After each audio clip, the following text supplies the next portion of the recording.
opportunity for silent prayer or meditation.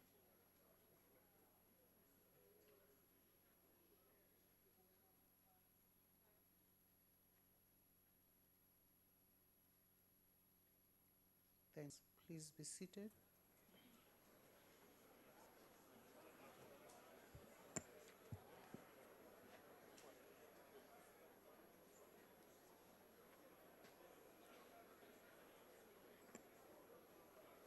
Order, honorable members. The Secretary will read the order of the day. Introduction, Appropriation Bill, and the tabling of the Division of Revenue Bill. The Honorable the Minister of Finance.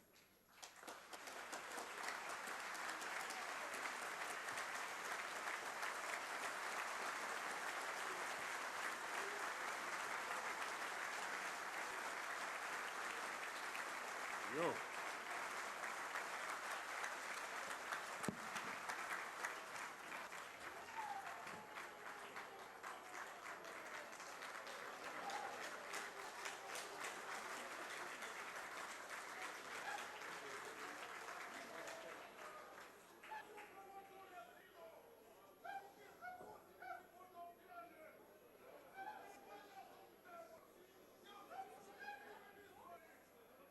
Thank you.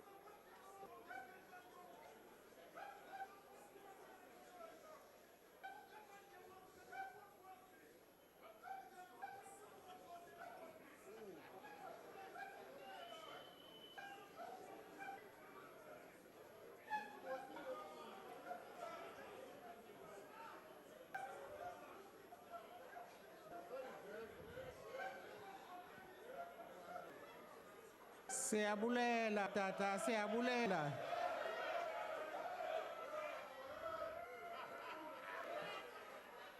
Siyabulela. Sicela ukuqhubeka nomsebenzi wendlu.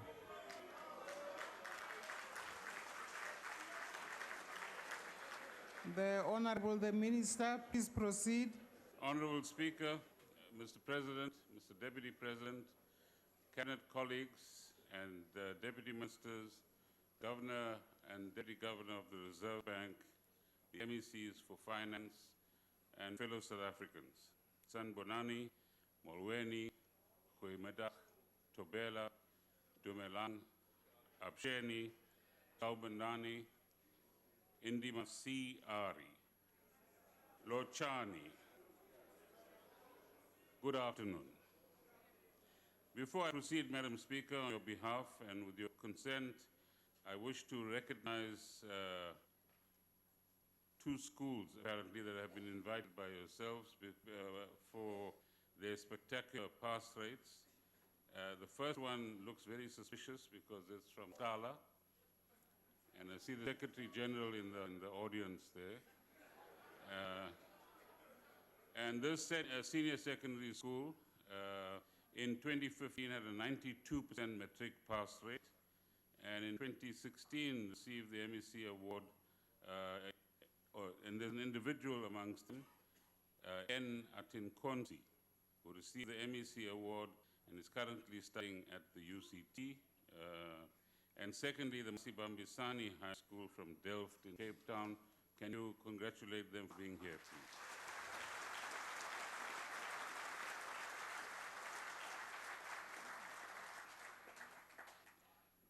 Honorable Speaker, I have the privilege to present our government's budget for the fiscal year 2017-18 and the framework for the next 3 years. I am mindful of the context of our own transformation challenges and the stresses in the global environment, which remind me of Oliver Tambo's unwavering vision, and I quote, "We seek to create a united, democratic, and non-racial society. We have a vision of South Africa in which black and white shall live and work together as equals in conditions of peace and prosperity. We seek to remake our part of the world into a corner of the globe of which all of humanity can be proud," end of quote. In the words, similarly, of the Freedom Charter, South Africa belongs to all who live in it.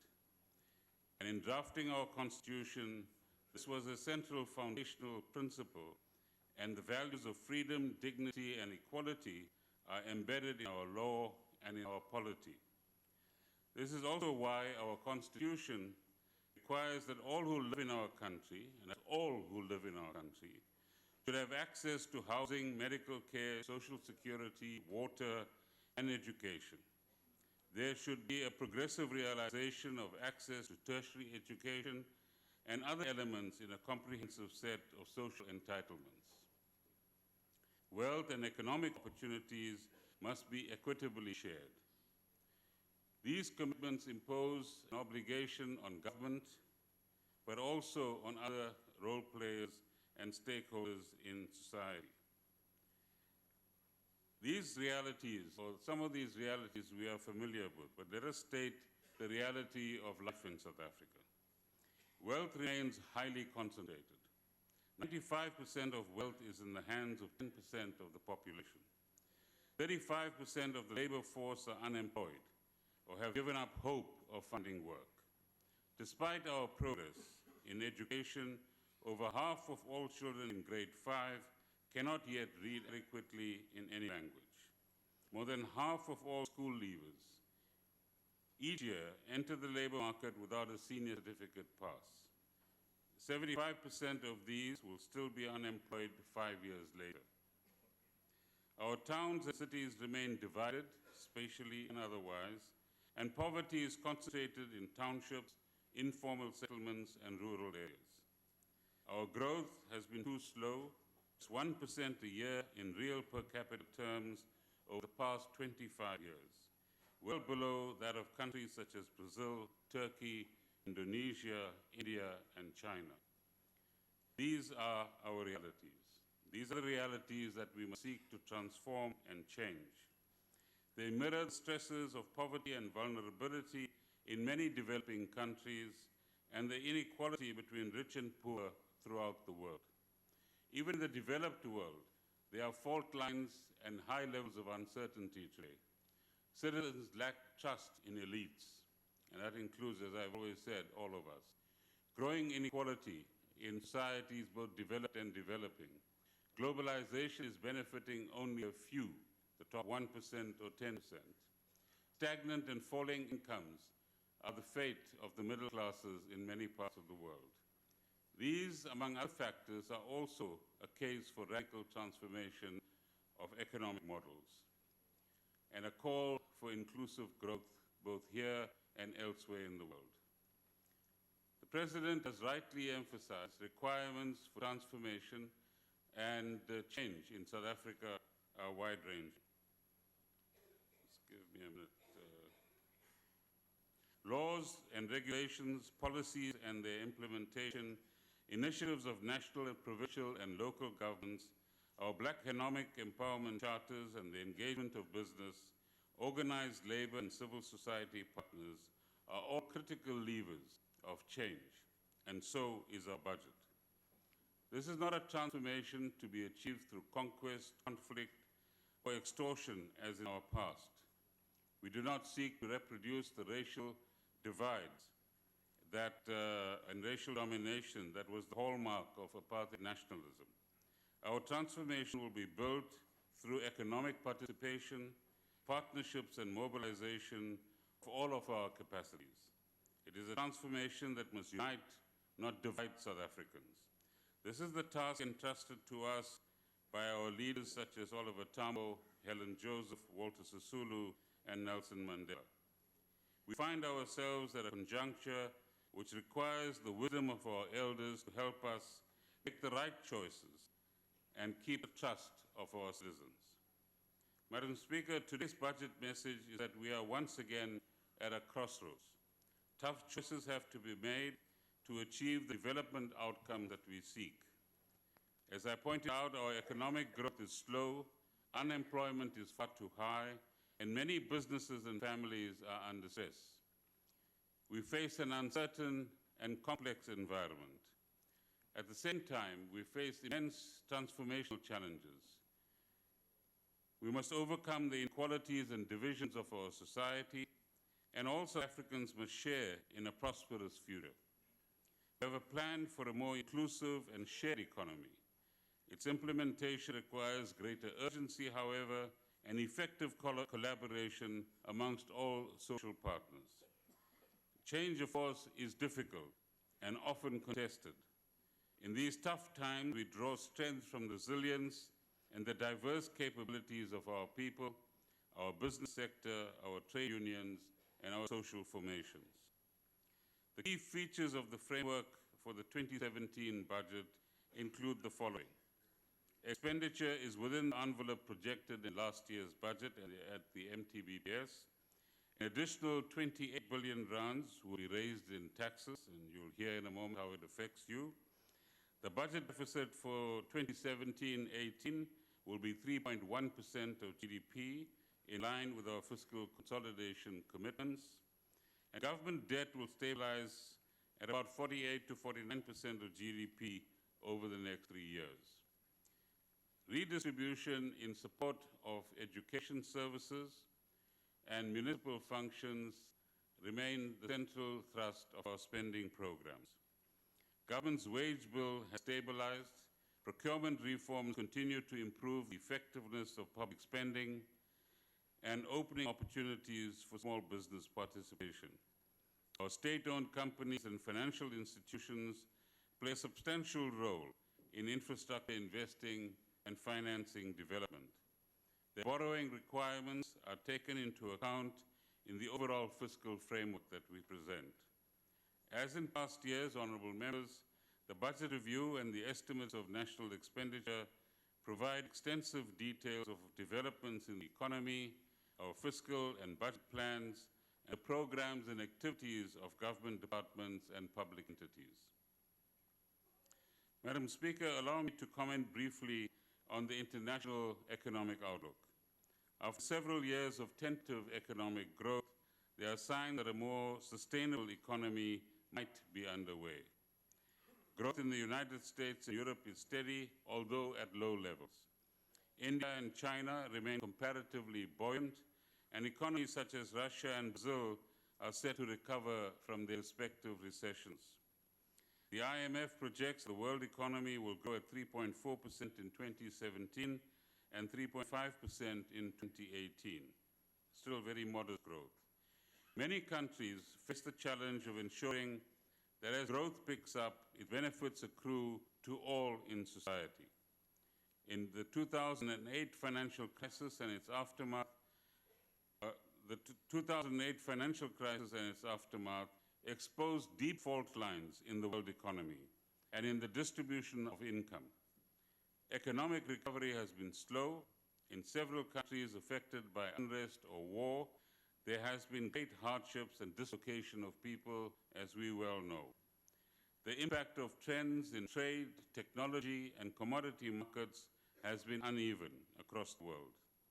These forces have heightened social and political pressures for change. Global strains manifest in various ways, honorable members, including the rise of strident economic nationalism and protectionist policies. Government and business leaders throughout the world have had to reflect on the deficit of trust and loss of social solidarity in their societies. Policies and programs that strengthen economic inclusion are being prioritized everywhere in the world. In the words of Pope Francis, and I quote, "Reforming the social structures which perpetuate poverty and the exclusion of the poor first requires a conversion of mind and heart." Close quotation. We require a similar conversion of heart and mind. We therefore welcome Germany's commitment to highlight Africa and its infrastructure financing requirements as a priority in its term as chair of the G20 countries. On the question of South Africa's economy, our expectation at this stage is that GDP growth will increase from 0.5% in the past year to 1.3% in 2017, and will continue to improve very moderately over the medium term. Clearly, these numbers are too low and highly inadequate. The services sector was the main contributor to growth in 2016, bringing nearly 120,000 new work opportunities to the table. Mining continued to underperform, while manufacturing output was supported by buoyant sales in petrochemicals, food and beverages, and motor vehicles. Mining and manufacturing employment declined by 80,000 jobs in 2016. Weak business confidence and low levels of profitability weighed on investment across all sectors. Though the policy interest rate has increased by 2 percentage points since 2014, inflation ended the year above target. The food prices continuing to reflect the impact on agriculture of poor rainfall. Lower growth amongst our trading partners in Africa and elsewhere has contributed to sluggish export performance. We expect somewhat higher growth in the coming year on the strength of a number of favorable trends that are emerging. Commodity prices have rebounded. Hopefully they stay that way. The exchange rate has recovered from its rapid depreciation last year, which bodes well for capital flows, inflation, and business and consumer confidence. Drought conditions have abated in most of the country. Production stoppages associated with industrial disputes have been comparatively low, and electricity supply has improved, allowing new connections and industrial demand to be accommodated. But the projected rate of growth is not sufficient to reduce unemployment or impact significantly on poverty and inequality. It falls well short of our NDP targets. Madam Speaker, we know what to do to get ourselves out of the present low growth trap. Now listen carefully to this. Ditau Khedi Shumshisana Dika Bolaya Nare. If lions work as a team, they will bring down even a buffalo.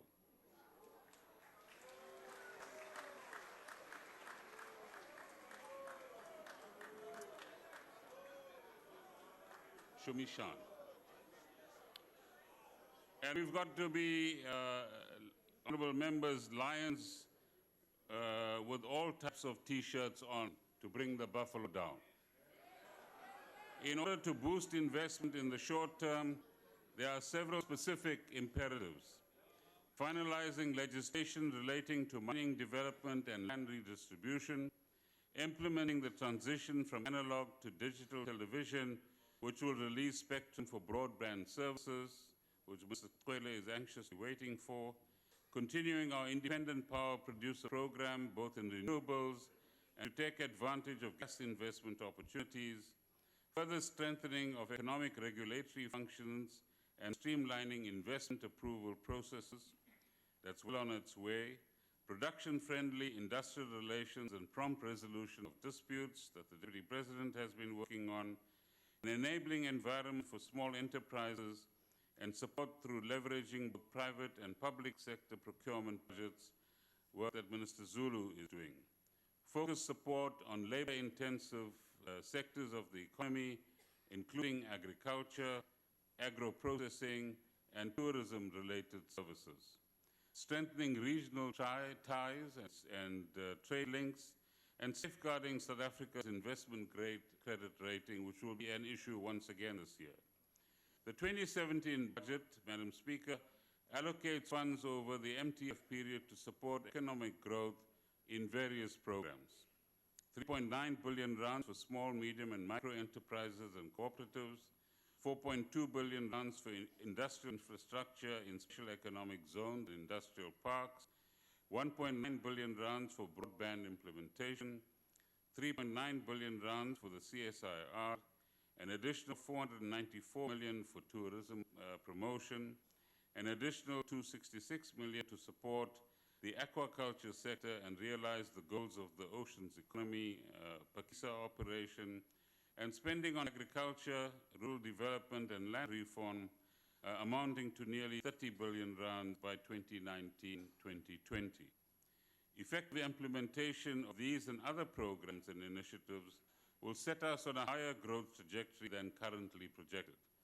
Progress in engagements between government, the business sector, trade unions, and social partners generally is imperative. To achieve sustained higher growth, there are also more fundamental and more radical transformation measures that are needed. These relate in particular to the way in which economic power is distributed in our society. The relationships between labor and capital, between rich and poor, black and white, men and women, town and township, urban and rural, still reflect the entrenched legacy of colonialism and apartheid. Wealth is produced and allocated along lines that remain fundamentally unjust. The ownership of assets and distribution of income is captured by a minority of the population, a situation that is both morally wrong and economically unsustainable. We agree with the President that a new perspective on economic transformation is required. The principles that should guide our agenda, we suggest, for transformation include the following. The litmus test of our programs must be what do they do to create jobs, eliminate poverty, and narrow the inequality gap.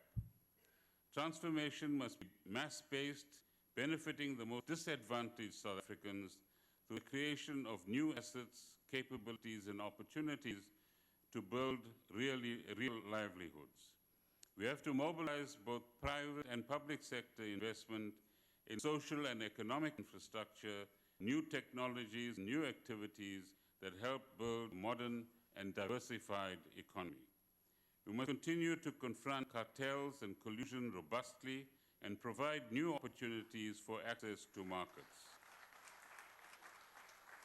Transformation must reshape our cities and the spatial arrangements we live in, and build linkages across rural and urban landscapes, where fragmentation and separation characterized past patterns.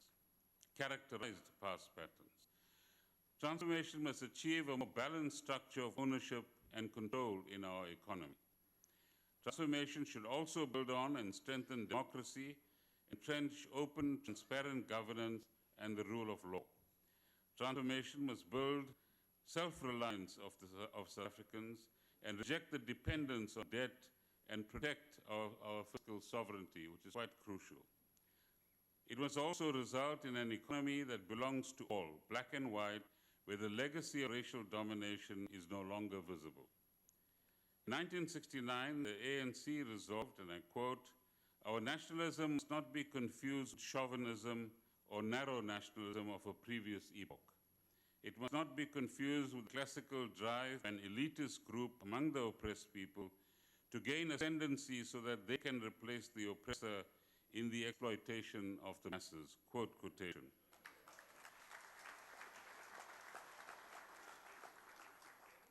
Transformation must unleash growth. It must establish a new economic direction, mobilize investment, empower the masses, and create new resources for social change.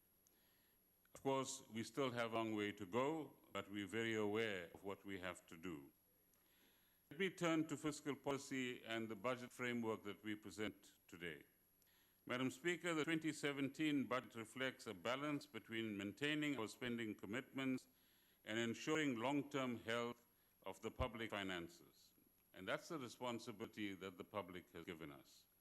Slow economic growth has held us back, and so decisive steps are needed to strengthen confidence, investment, and growth. Acting too quickly to reduce the deficit would harm service delivery, delay economic recovery, and compromise tax revenue collection. But to ignore our fiscal targets would result in interest rate hikes, unsustainable commitments, and credit rate downgrades. This is a scenario in which short-term gains would quickly give way to financial stress, capital flight, and cutbacks in service delivery.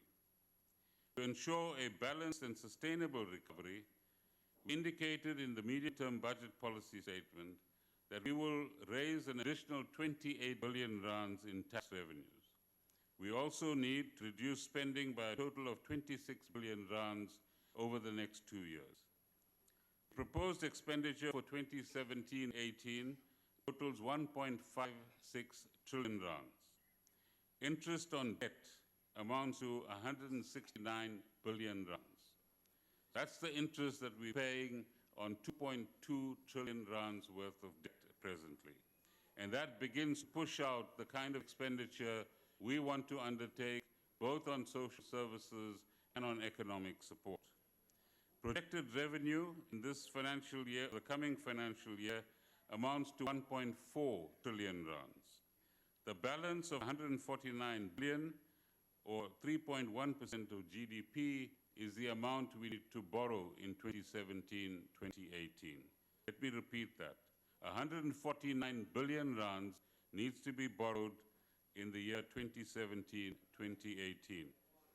Government debt now stands at 2.2 trillion rands, or about 50% of GDP. Interest payments are a rising share of expenditure, as I've just indicated, and by acting now to stabilize debt, we will ensure that future generations will not pay for today's expenses some 20 or 30 years hence.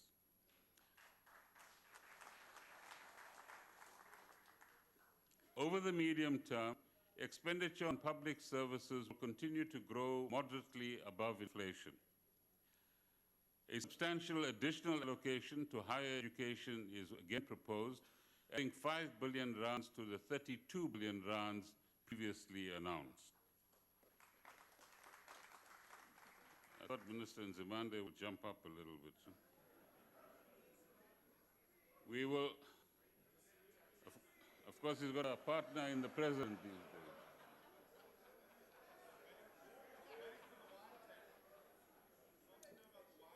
We will continue to safeguard expenditure that protects poor households. It is only right that if households and firms face tough choices in balancing their income and expenses, the same disciplines must be applied in public expenditure as well. In other words, that which we expect the public to do, we in government must also do.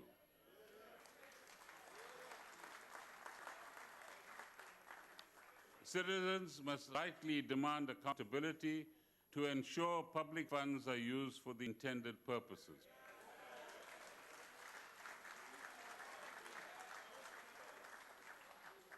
Honorable Speaker, I have received a variety of tips, not in the form of money, from members of the public.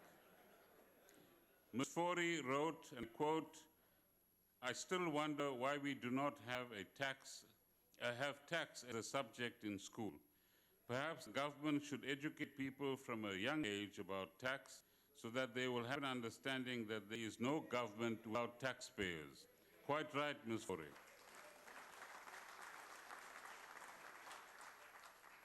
So having said that we will spend 1.56 trillion rands and that we will borrow 149 billion rands, where does the rest of the money come from?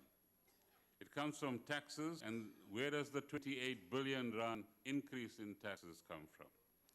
So for many years, honorable members, we enjoyed the benefit of tax revenue collections outstripping economic growth. This contributed to our capacity to expand public service delivery. This year, revenue has lagged behind the economy, leading to a 30 billion rand shortfall by comparison with budget estimates a year ago. The revenue shortfall is mainly in personal income tax, value-added tax, and customs duties. This reflects, on the one hand, slower growth in wages, employment, and bonus payouts last year, and other factors as well. Our current expectation is that the total tax revenue for 16-17, as I indicated earlier, will be 1.14 trillion rands, which is an increase of 7% on the previous year. The tax proposals this year will raise an additional 28 billion rands. By comparison, revenue estimates based on full adjustment of personal income tax and excise duties for inflation. The main tax proposals are, honorable members, a new top personal income tax rate of 45% for those with taxable incomes above 1.5 million rands. I thought you would clap for that.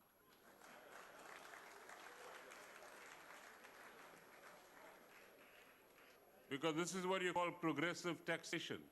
Those who earn more pay more.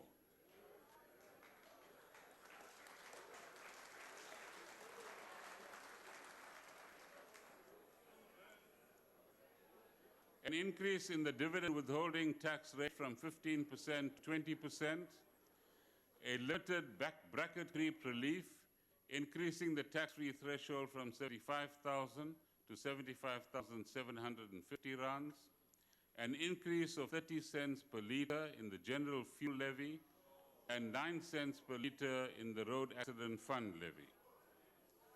Increases, this is the most important part for some of you, increases in the excise duties for alcohol and tobacco of between 6% and 10%.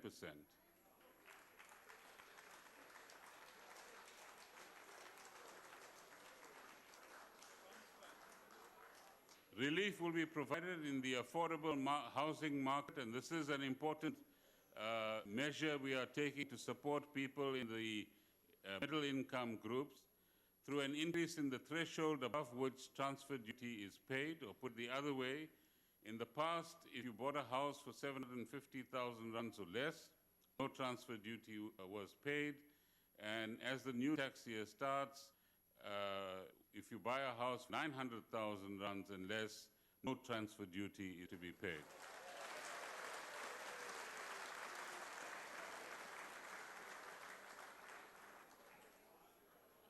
I've been asked by Minister Sisulu to communicate the following, that property owners must endeavor to retain ownership of their assets, particularly at the lower income groups, for much longer than they do, in order that over time those assets will appreciate and help in the creation of wealth. It's a message we need to send out to all South Africans.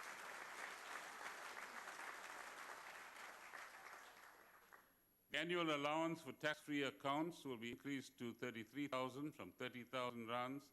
Medical tax credit will be increased in line with inflation this year.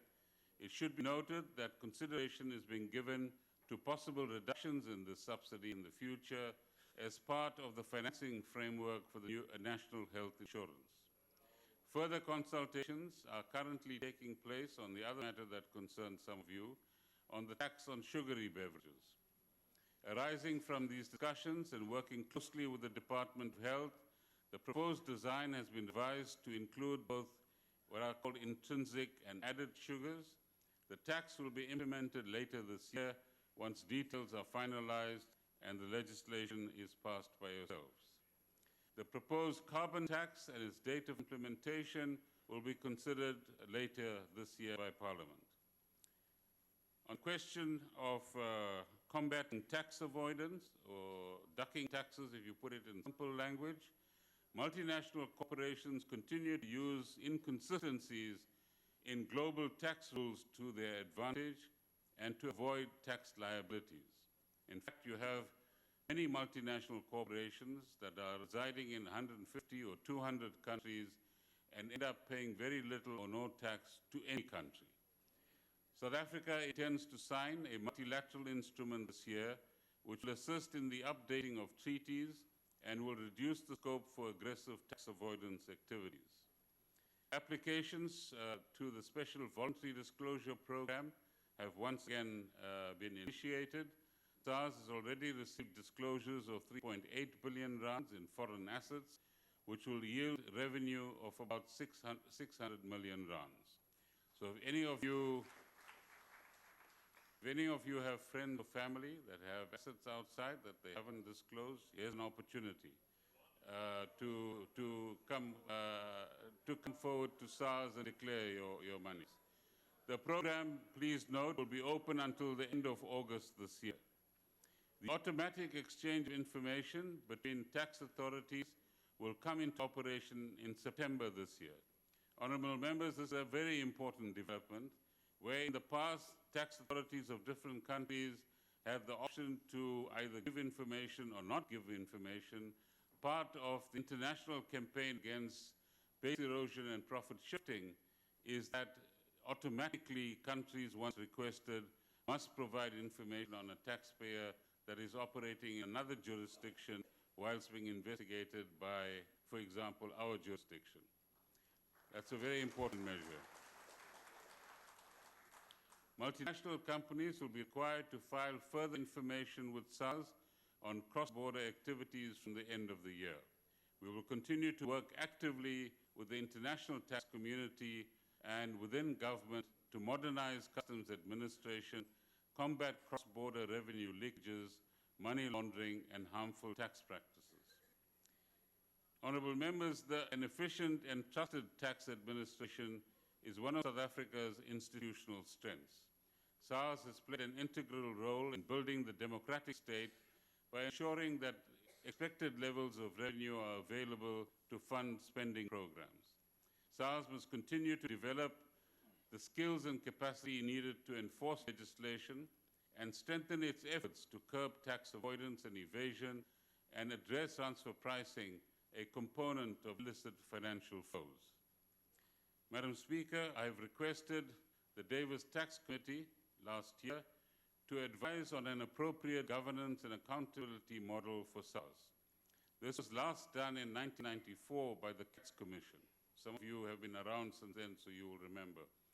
In the context of the envisaged Board Management Agency, Customs and Excise Administration has come under review. These are integral functions of our revenue system, and the Davis Committee has advised that it would be imprudent to fragment customs administration and customs duty collections. I agree with this, particularly in light of SARS's ongoing customs modernization program, which is critical to both our revenue and trade policy imperatives. I want to express my appreciation to the Deputy President and Mr. Gigaba for the ongoing engagement on this matter. Continued strengthening of the capacity of SARS and enhancing its relationship with taxpayers is vital to our fiscal health. We will continue to call on Judge Davis and the Tax Committee for advice on how best to ensure that SARS remains a robust and effective collection agency. On the division of revenue, which is required of us by our Constitution, Honourable members, our Constitution requires an equitable division of revenue between the spheres of government and sets out the criteria that govern this division.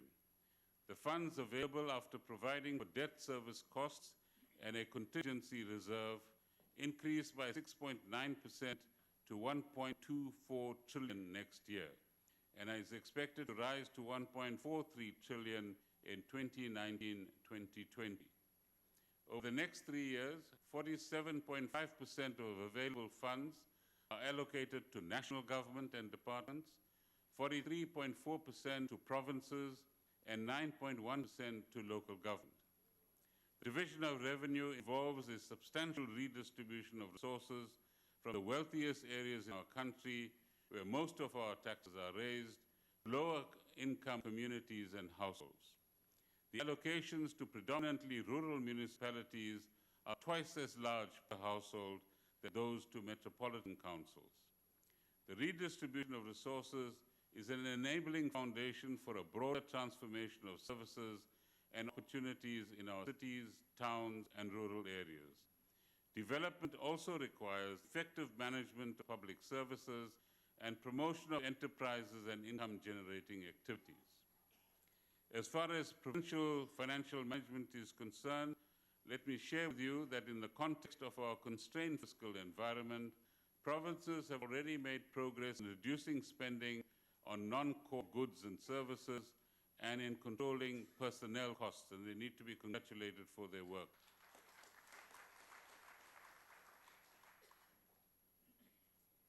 Which means national departments, you've got to catch up with them.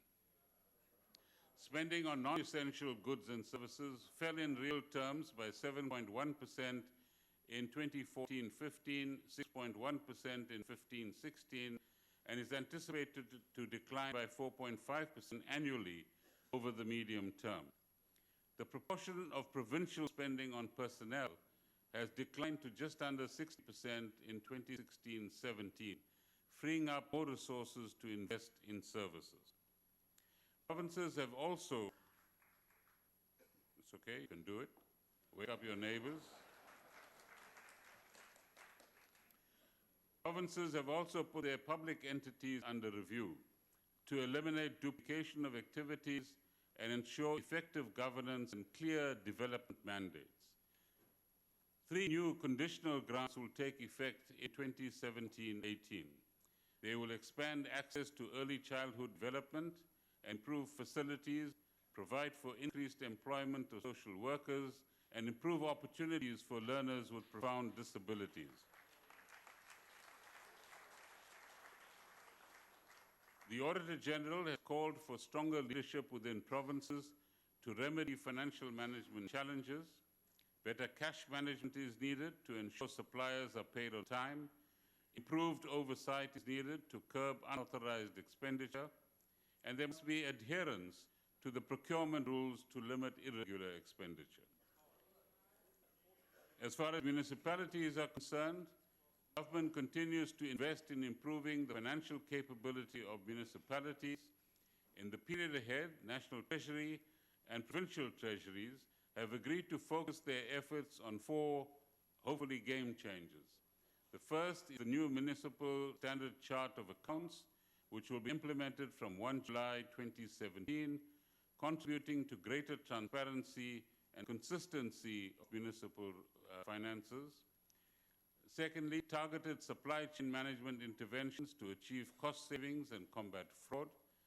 Thirdly, enhanced revenue management, including appropriate tariff setting, regular billing, and effective collection systems, which is at the heart of good financial management at the municipal level.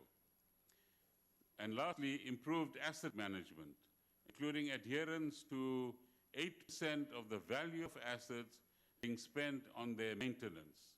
In South Africa, we have this disease where we want to constantly put in new infrastructure while not spending enough money to maintain existing infrastructure.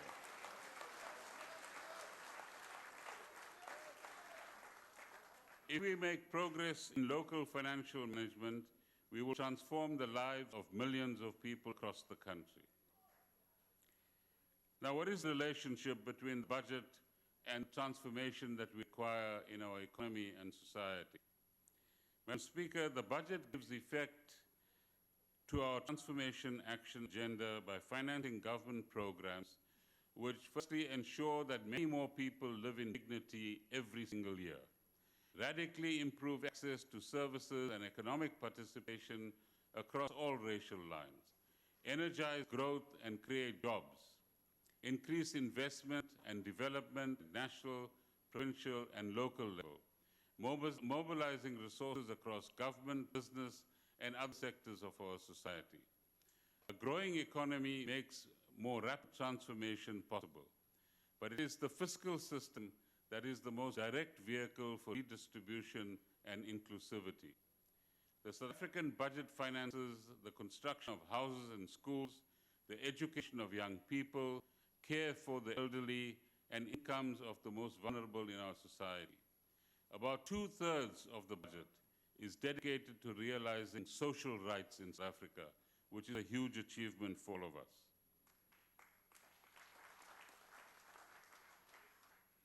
We have programs that build infrastructure, support new businesses, empower small farmers, develop human capabilities, and incentivize job creation. The budget is already highly redistributive to the poor and the working families. But the budget alone cannot achieve our transformation goals. We need a powerful combination of effective and targeted government delivery of economic progress, an energetic coalition with labor, business, and civil society which acts together and in a synergistic way, a consensus amongst all of our social partners on a transformation program with each of us clear about the contribution and sacrifices we have to make to ensure optimal inclusivity of all of our people. A commitment to eradicate gross inequality and share the benefits of growth and restructuring of the economy across all of our people.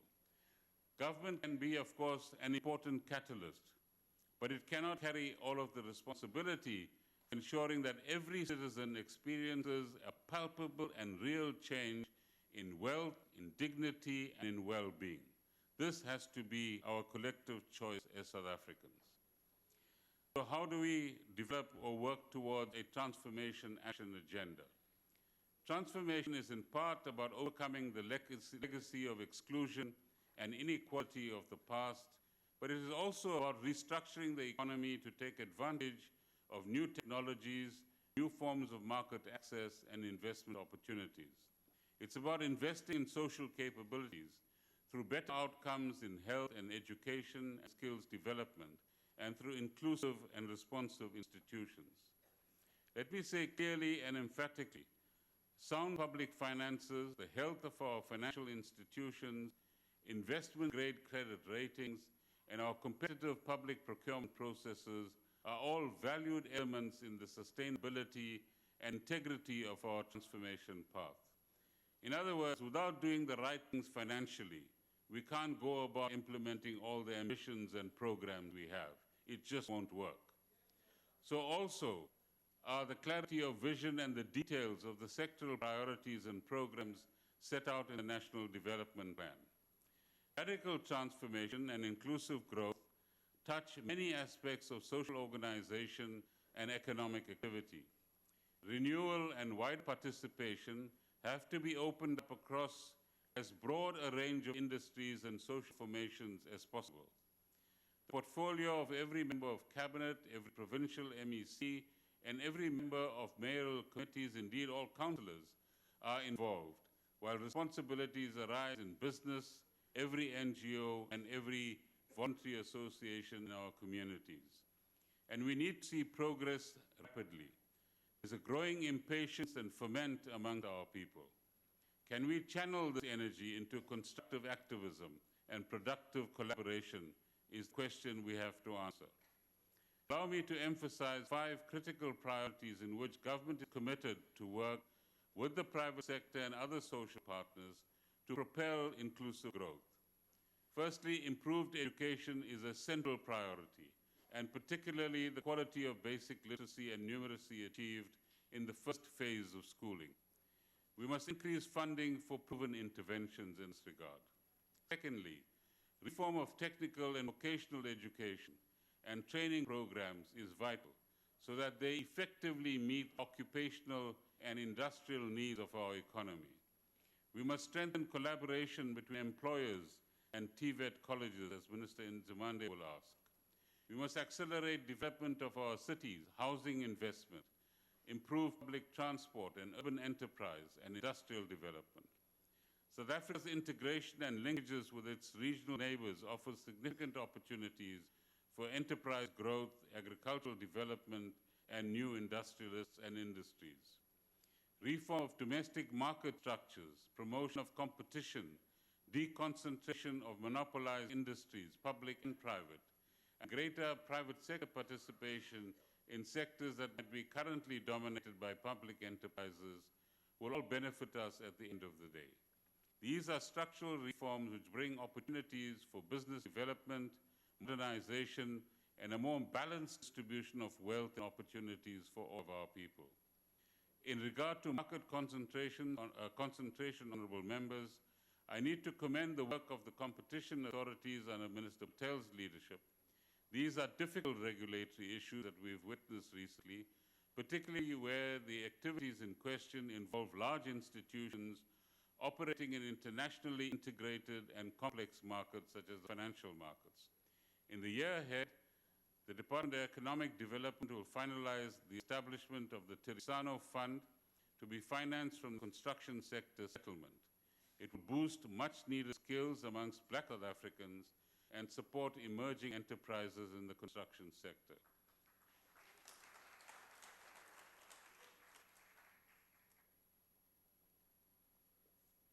It's just water. Alcohol is too expensive now. An initial amount of 117 million rands is earmarked for the adjustments appropriation this year. If we transform competitive markets effectively, we will see more rapid growth. If we achieve faster growth, we will see greater transformation, enterprise development, and greater participation in the economy. As far as economic infrastructure and investment is concerned, Madam Speaker, the reform of state-owned companies is an especially important part of the restructuring and strengthening of our economy. State-owned enterprises or companies are governed by a strong legal framework, and Cabinet has endorsed a series of measures to reinforce and clarify governance and accountability and clarify their development mandates. This imposes substantial obligations and responsibilities on boards and senior managers in these companies. We expect the highest standards of ethical leadership and understanding. With a combined asset base of 1.2 trillion rands, these state-owned companies are well placed to partner with the private sector investors in growing the productive capacity and infrastructure of our economy. But they must be financially strong, governance must be sound, and boards and executives must have the necessary competencies to run complex business enterprises. Eskom and Transnet especially have large responsibilities as dominant suppliers in major network industries. Their investment programs are important foundations for more rapid economic growth. The South African Post Office is consolidating its mail services and expanding the role of the Post Bank, which will soon reach new levels of formality. PRASA is in the third year of its rolling stock fleet renewal program. The IDC, the Land Bank, the Development Bank of South Africa are financially sound and are steadily expanding their financing of industry, agriculture, and municipal infrastructure. Last week, I met members of the board of South African Airways to discuss its turnaround plans. I am pleased to report, I am pleased to report that the challenges are well understood amongst the board, and the advisory work that is in progress has clarified the way forward. We've also had constructive discussions with the new leadership of the Post Office. During the next few months, proposals for putting the capital structure of SAA and the Post Office on a sound footing will need to be agreed upon. The capital injection will be appropriated in the adjustment budget in October. We will finance this in a deficit-neutral way. And honourable members, the budget continues to prioritize national and provincial economic infrastructure requirements. The Provincial Roads Maintenance Grant is allocated 10.8 billion rands in 17-18, taking into account the increase in road traffic volumes. SANRAL receives 15.4 billion rands over the period ahead for strengthening and maintenance of the national road network, which now stands at almost 22,000 kilometers. The Department of Telecommunications and Postal Services receives almost 2 billion rands over the medium term to invest in high-speed internet connections in public buildings and schools and in 8 NHI pilot districts. PRASA also continues to implement its modernization and rolling stock renewal program, and over the medium term, some 16.7 million rands is allocated for 70 new train sets, as they call it, for Metro Rail. The development and operation of integrated public transport networks, funded through the Public Transport Network Grant, received some 6 billion rands in 2017-18. To support higher density housing, subsidies for social housing have been rationalized, and some 600 million rands over the medium term is reprioritized to the Social Housing Regulatory Authority for investment in rental housing units. Madam Sisulu. As far as city development and human settlements and municipal infrastructure is concerned, Madam Speaker, sustainable communities require strengthened intergovernmental cooperation between national government, provinces, and municipalities. Improved alignment in the delivery of services such as housing, water, sanitation, electrification, and public transport is central to achieving the objectives set out in the Integrated Urban Development Framework. 18.4 billion rands over the medium term is allocated to the Regional Bulk Infrastructure Grant and some 12.5 billion rands to the Water Services Infrastructure Grant. These allocations continue to prioritize water provision in the 27 most impoverished district municipalities. 1 billion rand is added to the local government equitable share in 2018-19 in view of the rising household numbers and infrastructure maintenance requirements. Last year, Madam Speaker, I reported on the progress being made by our metropolitan municipalities in reversing the spatial legacy of apartheid through targeted investment in high-density corridors linking townships back into our cities. The spatial transformation is a massive challenge involving land acquisition and development, infrastructure and transport services, housing and industrial enterprise support. Much of this depends on collaboration between government and private sector. We will continue to work with our cities to improve the safety and reliability of public transport services. Commuter rail currently provides for over 20% of all passengers carried into the cities. Budget provides resources to subsidize some 457 million rail passenger trips next year, as well as ongoing support to upgrade rolling stock and improve signaling systems. All our metropolitan municipalities are undertaking a portfolio of catalytic integrated urban development projects that will lead the way to reshaping our cities. Just to give you a few examples, at Tegweni, the Konuba mixed development node will yield 25,000 housing units, while over 13 billion rands in private sector investment in nearby Dube Trade Port has been identified. A 30 billion rand inner city regeneration program is also underway. In Ekurhuleni, development along corridor linking Tembisa to Kempton Park has been prioritized.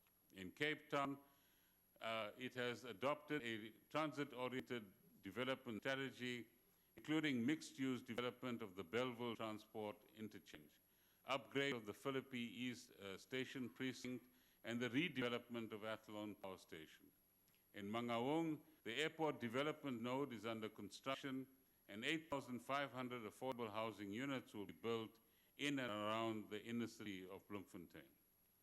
In Johannesburg, there is further progress with the corridors of freedom linking Soweto, Alexandra, Sandton, and the CBD. This includes the new bridges that can be seen along the M1.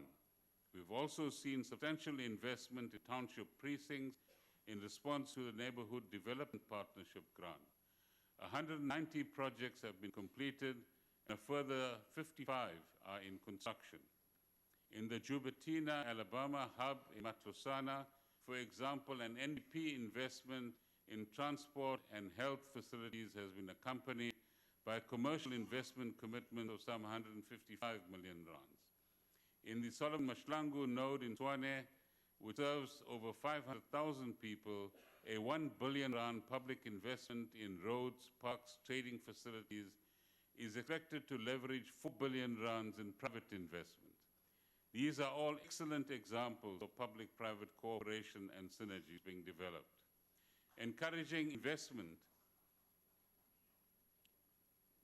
Okay, the city is going to be very disappointed that you didn't applaud them, Encouraging investment in cities and townships requires initiatives of many arms of government. Minister Sisulu will shortly release a white paper on the reforms necessary to build more inclusive residential property markets and accelerate the upgrading of informal settlements. National Treasury is working with municipalities on measures to reduce the cost of dealing with construction permits, obtaining electricity connections, and the registration of property. The Department of Trade and Industry is leading a similar initiative with other departments and agencies to make it easier to start a business, to pay taxes, get credit, trade across our borders, enforce contracts, and resolve insolvencies. Madam Speaker, local initiatives are often key to progress in tourism and the hospitality industry. Ms. Lisa Sheard captured this well in her budget tip. Tourism encourages pride of place, end of quote. Pride of place ensures that water will run, the streets will be clean, and signage will be clear. Ms. Sheard also wrote that, and I quote, tourism is womanful. Women excel and dominate, she says. Tourism instills a good and honest work ethic. It will not make you rich and famous quickly, but it can be very rewarding, she says. With transformation, we will see growth, and growth will strengthen the forces of transformation. Thank Ms. Sheard for her ideas to Minister Hanekom. Thank her, please. I caught him asleep there, you see. As far as health services are concerned, Madam Speaker, the government is moving towards the next phase of the implementation of the National Health Insurance. We are committed to achieving universal health coverage in line with the vision of the National Development Plan. 11 NHI pilots have yielded valuable insights on which we are now able to build further. These include, firstly, the design of contracts with general practitioners, secondly, more effective chronic medicine dispensing, thirdly, strengthening district health services through clinical specialist teams, ward-based outreach teams, and school health services, and supportive information systems. In the next phase of NHI implementation, an NHI fund will be established this year. Its initial focus will be, firstly, to improve access to a common set of maternal health and antenatal services and family planning services. Secondly, to expand the integrated school health programs, including provision of spectacles and hearing aids. And thirdly, to improve services for people with disabilities, the elderly, and mentally ill patients, including provision of wheelchairs and other assistive devices. Well done, Minister Motsoaledi. The service package financed by the NHI Fund will be progressively expanded. In setting up the fund, we will look at various funding options, including possible adjustments to the tax credit on medical scheme contributions, and further details will be provided in the adjustments budget in October this year and in the course of the legislative processes. Taking into account the 160 submissions received from the public, National Treasury and the Department of Health are working together to revise and finalize the NHI white paper and the long-term financing arrangements while we get the parallel process going. There will be consultations with stakeholders over the period ahead on reform of the medical scheme environment, including, honourable members, the consolidation of public sector funds. Over the next few months, we will work with Minister Motsoaledi, Minister Nzimande, and Minister Patel on planning the Limpopo Central Hospital and the new medical school of the University of Limpopo. Government is committed to increasing investment towards health promotion, targeting non-communicable diseases, alongside the implementation of the sugary drinks tax, such as diabetes screening and nutritional education. An additional 885 million rands has been added to support the implementation of the universal test and treat policy for HIV and 600 million rands for commissioning of the new Nelson Mandela Children's Hospital. Honourable members, the quality of our schools and further education institutions is at the heart of our commitment to our children's future. Improvements have to begin in the foundation phase of education in the education value chain. We will continue to increase resources for early childhood development, improve our basic education outcomes, and step up our support to TVET colleges and universities. Spending on basic education next year will be over 240 billion rands, or 17.5% of the consolidated budget. Allocations for school buildings increase at 12.5% a year.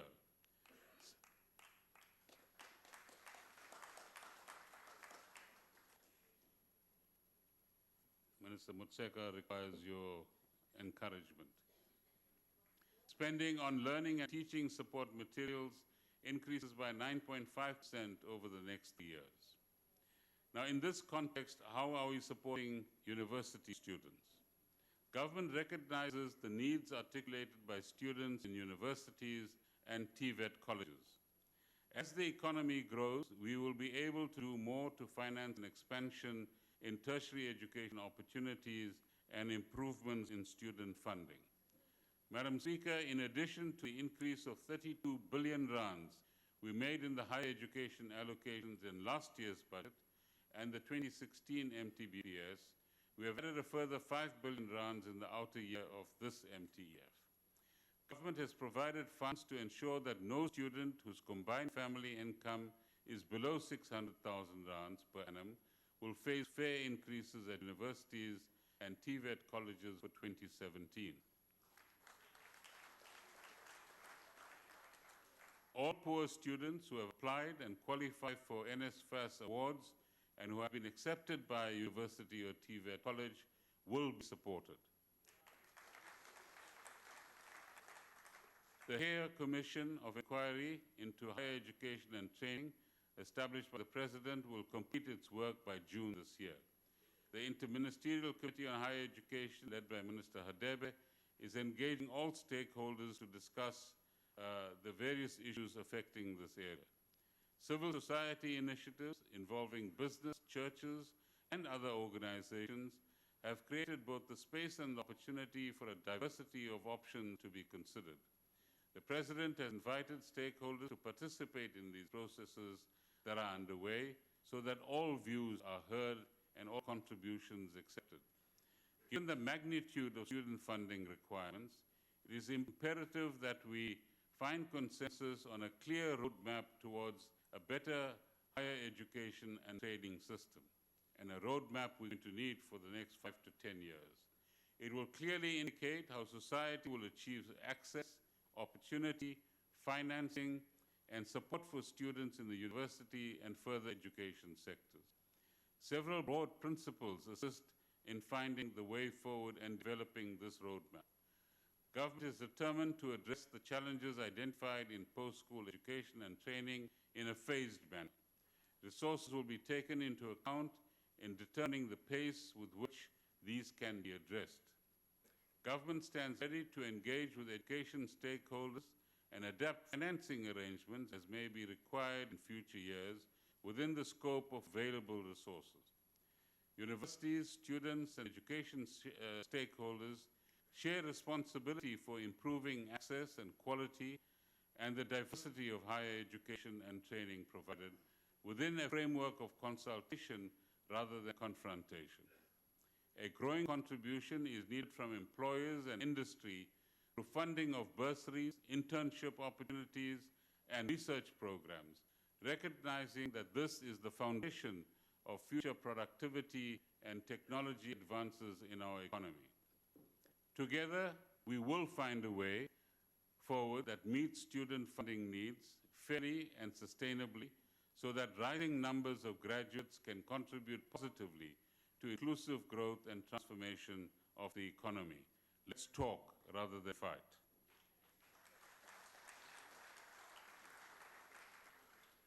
Honourable members, social assistance grants provide income support to the most vulnerable in our society. These will be increased in April to compensate for consumer price inflation. The old age grant will increase by 90 rands to 1,600 rands for pensioners over the age of 60 and 1,620 rands for those over the age of 75. The disability and care dependency grants will also increase by 90 rands, 1,600 rands. Foster care grants increase by 30 rands to 920 rands. And the child support grant increases by 20 rands to 380 rands a month. Madam Speaker, allow me to commend the work of the interdepartmental task team led by the Department of Women and Minister Susan Shabangu that is coordinating government support for the provision of sanitary pads to indigent women, including learners and students. The KwaZulu-Natal Department of Education is piloting the rollout of sanitary pads at schools, and I hope we will see complementary initiatives in other provinces as well.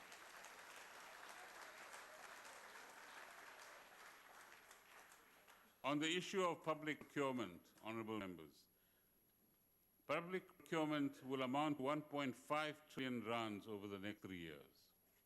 Let me say that a little differently. We will pay about 500 billion rands a year for the delivery of goods and services as government, not transfers or handouts or cash distributions. The purpose is to acquire the infrastructure and operational inputs required for effective service delivery. Public procurement is also an important strategic vehicle for developing local industries, broadening economic participation, and creating work opportunities. Last month, we gazetted new preferential procurement regulations to achieve the following: where large firms are awarded tenders of 30 million rands or more, 30% of the contract value must go to small or black-owned enterprises where feasible. Procurement authorities are now empowered to set clear targets to promote black-owned and women-owned businesses, participation of youth and disabled persons, and opportunities for rural enterprises and cooperatives. South African suppliers will enjoy preference in respect of goods with significant local content, thus supporting job creation in South Africa. Madam Speaker, there will be further procurement reforms this year. A draft public procurement bill will be published shortly. It will establish a single procurement authority and will consolidate the currently fragmented regulatory environment in keeping with Section 217 of our Constitution. The Central Supplier Database is now fully operational. It has made doing business with the state much easier and cost-effective. It enables government to know who it is doing business with and to use technology to reduce the opportunities for fraud and corruption. Already large numbers of transactions have been identified for further investigation. Public service employees who appear to be doing business with the state is obviously they are out of order. Supply agreements that reflect the identity numbers of deceased persons, payments to bank accounts other than those of the relevant suppliers. These are all the issues that will be detectable with the new technology. Madam Speaker, in some cases, we will find that there are legitimate explanations for some of the mishaps. Where fraud or corruption is identified, action must be taken.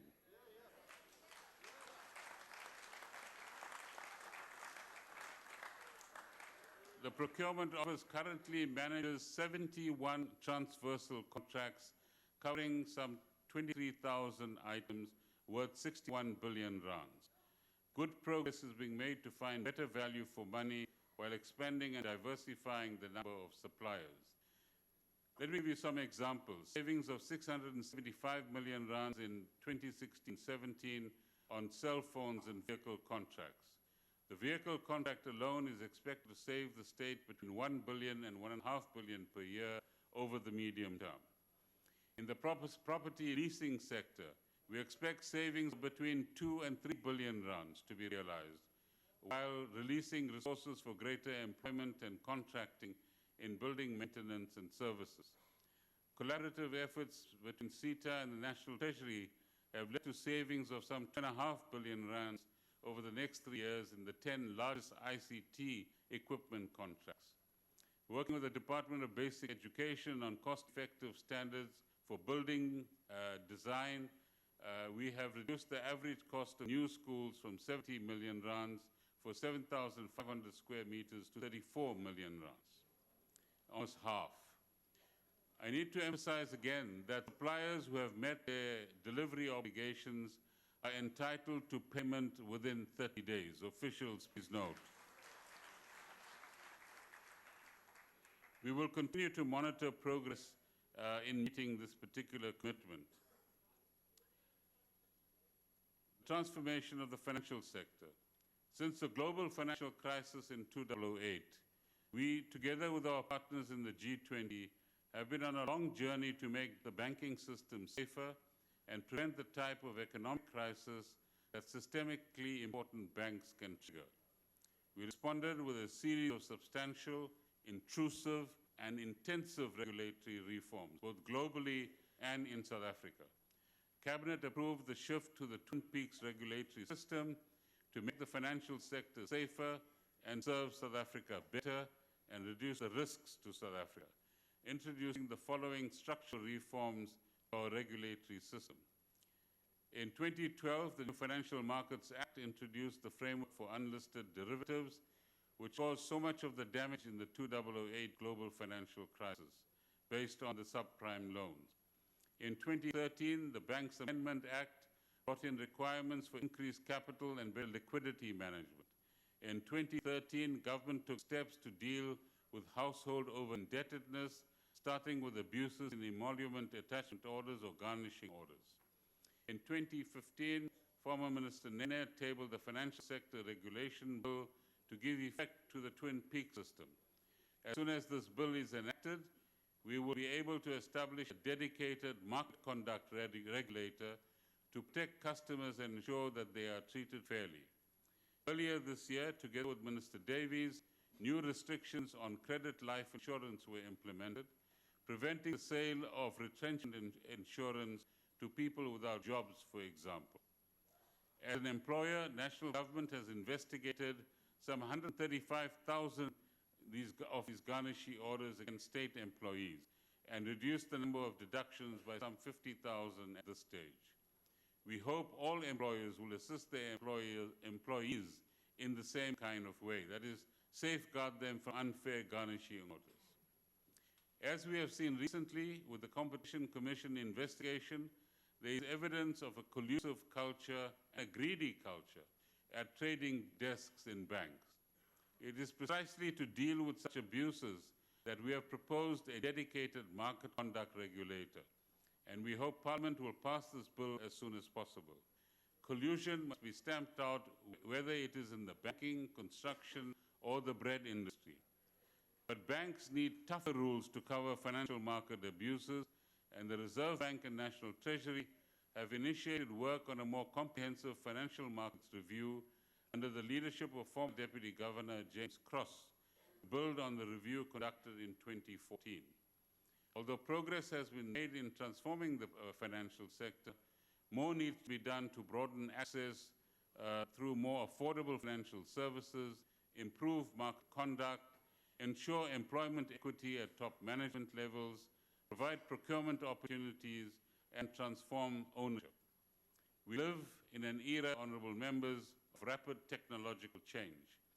3 new banks have been granted provisional licenses, including the Post Bank, and 2 new stock exchanges. Their business models are based on technological innovation, with potential to bring services more cost-effectively to more people, in other words, to reduce charges that we pay to these institutions. I am pleased to announce that we will work with partners at NEDAC, who have requested that a financial sector summit takes place in 2017 to consider further transformation in this sector. Honourable members, the 2017 budget has been prepared with a view to strengthening both our economic growth and the transformation of our society. This year's budget review sets out our point of departure, and I quote, "To achieve the vision of the Constitution, South Africa needs transformation that opens a path to inclusive economic growth and development. Transformation without economic growth would be narrow and unsustainable. Growth without transformation would only reinforce inequitable patterns of wealth inherited from the past," end of quotation. Although our own transformation imperatives derives from a particular historical trajectory, many analysts have pointed to similarities with social fragmentation and inequality challenges elsewhere in the world. In December last year, the economics profession lost one of its greatest champions of redistribution as a public policy priority. Professor Tony Atkinson was both a leading author and an academic in the field of public economics and an expert in the study of distribution of income and wealth in both developed and developing countries. He provided compelling evidence that, in his words, and I quote, "less equality is associated with greater macroeconomic stability and more sustainable growth," end of quotation. He argued strongly for active policies to address inequality. The evidence supports our insistence on a progressive income tax structure, our ongoing work on health insurance and social security reform, our focus on further education and training, and our recognition of the structural and technological dimensions of the employment challenge all find resonance in Atkinson's policy proposals.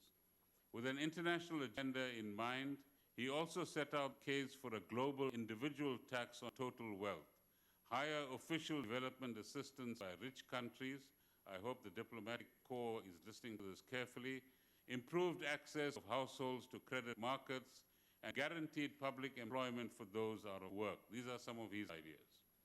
On one important reform, we have taken a giant step forward. We've agreed to implement a minimum wage, as the President and Deputy President have announced, of 20 rands an hour with effect from next year. Its implementation will require complementary measures to support workers and employers in vulnerable and low-wage sectors and enhance assistance to young, unskilled work seekers. We also need to seek progress on social security reform alongside phasing in minimum wage. Our past efforts have come short of delivering either adequate growth or the social transformation we need. We are at a crossroads in that sense now. We need to act urgently to build confidence and support investment in our economy.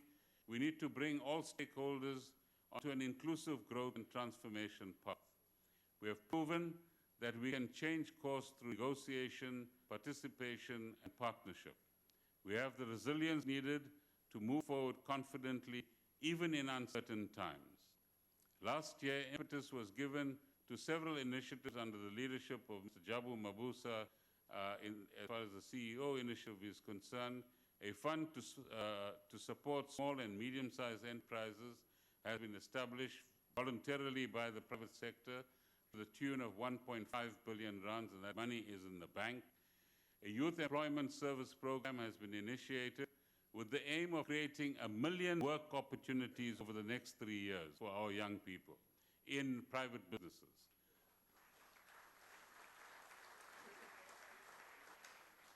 Strategic interventions to support Black participation in agriculture have also been developed.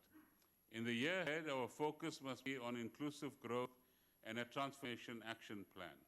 Bold and ethical leadership is needed from all sectors of our society. In this way, we can all embrace a vision of substantive, meaningful transformation, which will allow us to say we all own our economy. In our communities, there are strong bonds and powerful traditions of caring for one another. These are wonderful social assets, and I believe that all of us can commit to doing more to make the lives of fellow South Africans better. Of course, obstacles there will be many. We must overcome them. Detractors will abound. This can't work, and that needs this kind of change or the other. Let's disprove them. Negativity inspired by greed and selfishness will try to obstruct this process, defeat the bearers of this toxic ethic. South Africans, wherever you are, you have an important contribution to make to transform our society and economy. Own this process, defend your gains, and demand accountability from all. Be an active agent for change.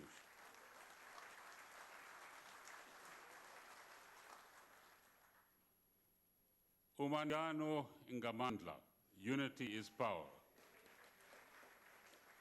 So what are the main elements? It's been a long delivery, so let me wake you up. So what are the main elements of this budget? Firstly, while global growth is slightly better, geopolitical and economic uncertainties have increased. Our low growth trajectory provides a major challenge, honorable members, for government and citizens. We need to radically transform our economy so that we have a more diversified economy with more jobs, greater inclusivity in ownership and participation.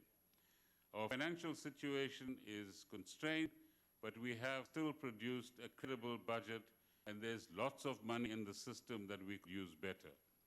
We need to prioritize our spending better, implement our plans more effectively, and make a greater impact with the money that we have. We need to build the widest possible partnership to promote consensus and action on a program of inclusive growth and transformation. Allow me in conclusion, Mr. President, to thank you and the Deputy President for your guidance.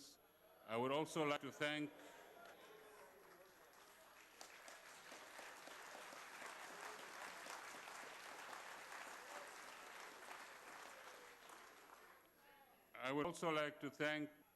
Cabinet colleagues and members of Ministers' Committee on the Budget for their support and cooperation and wisdom.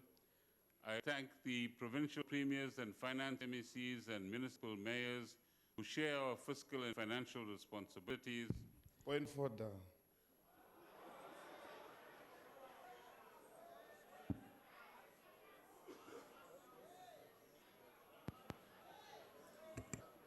What's the point of order, Honorable? Please take your seat, Honorable Minister. Thank you, Speaker. I want to call in order. There is no guidance that Zuma gives. Mr. Zuma gives to the Honorable country. member, that's not a He point must of not order. be thanked in the name of this That's parliament, not a point in of the order. name of the people of South Africa. Please proceed, Honorable Minister. As I was saying, we thank our provincial premiers and finance MECs and municipal mayors who share our fiscal and financial responsibilities. My sincere thanks to Deputy Minister Jonas and Director General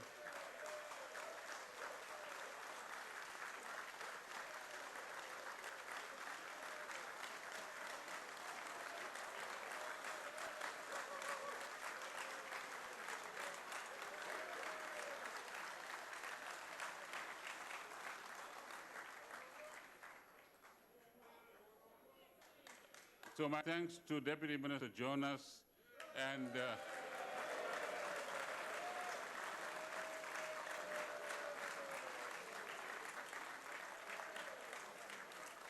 Director General Fuzile for their absolute integrity and indefatigable commitment to public service.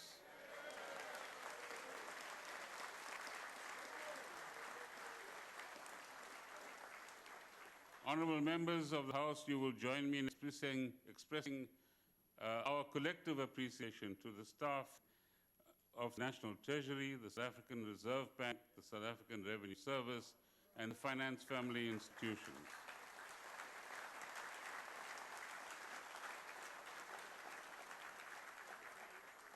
I'm also grateful to the Finance Appropriation Committees who have responsibility for considering the Division of Revenue Bill, the Appropriation Bill, and today's revenue and expenditure proposals. Honorable Karim, and De Beer is not listening. I paraphrase what I said, Honorable Speaker, in October last year. Fellow South Africans, if we make the right choices and do the right things, we will achieve a just and fair society, founded on human dignity and equality. We will indeed transform our economy and country so that we can all live in dignity, peace, and well-being. This is the time for activists, workers, business persons, the clergy, professionals, and citizens at large to actively engage in shaping the transformation agenda and ensuring that we do have a just and equitable society. We also need to consider, in the face of such intractable economic hardships and disparities, whether we should apply our minds to supplement our constitutional Bill of Rights with a Charter of Economic Rights, a charter that would bind all of us to an economy which provides access to decent and well-remunerated jobs, facilitates training and retraining of citizens in the face of technological changes, and creates a supportive environment for micro, small, and medium-sized businesses and cooperatives. So let's think about that and support that idea and get some consensus in our country as we go forward. Madam Speaker, we can draw inspiration from Nkosi Albert Luthuli in a time like this when he says, and I quote, "I believe that here in South Africa, with all our diversities of color and race, we will show the world a new pattern for democracy. There is a challenge for us to set a new example for all. Let us not sidestep this task," end of quote. That's the responsibility we have.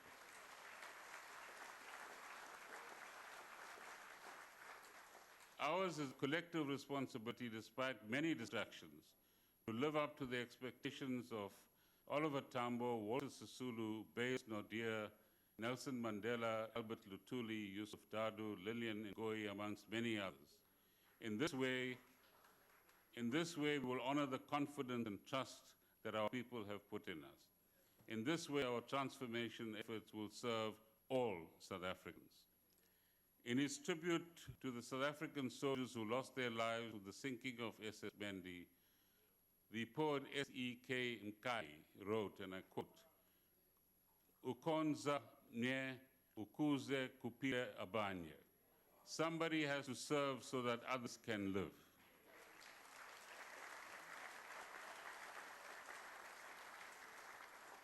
Can we in this spirit say we have built a better South Africa with a more inclusive economy and all citizens living in dignity advancing economically over generations to come? And that's the question that our children and grandchildren will ask us. As I end, Honorable Speaker, I wish to table the bundle, the 2017 budget speech, the 2017 budget review, including the fiscal framework, the revenue proposals, including customs and excise duties, estimates of national revenue and replies to the budgetary review and recommendations report, the division of revenue bill, the appropriation bill, the estimates of national expenditure. Ingia Bonga, India Bulela, Danki, thank you, Kea Leboha, Kea Leboha, Nakenza, India Livhua, Ingia Tokoza. Thank you.